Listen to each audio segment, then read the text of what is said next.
Every recession wipes out the unprepared and creates opportunities for those who planned. Here's the checklist. Build emergency fund to 6 months. Recession means job losses happen. Pay off variable rate debt immediately. Rates will stay high or rise. Cut discretionary spending 20% and bank the difference. Become the person who's hardest to let go. Upskill now. Diversify income. Start a side hustle before you need it. Update your resume and LinkedIn quarterly. Be always ready. Don't stop investing. Recessions are sales on stocks. Keep buying index funds through the downer. Dollar cost averaging wins. Avoid individual stocks, crypto, and speculative assets.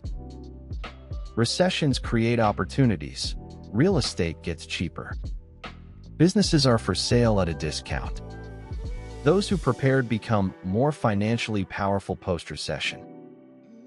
Download my recession preparedness checklist at https://fundbiz.gumroad.com. If this helped you at all, please hit the like button right now. It tells YouTube this video is worth showing to more people. And subscribe and tap the notification bell so you never miss a tip. We post every Monday, Wednesday, and Friday.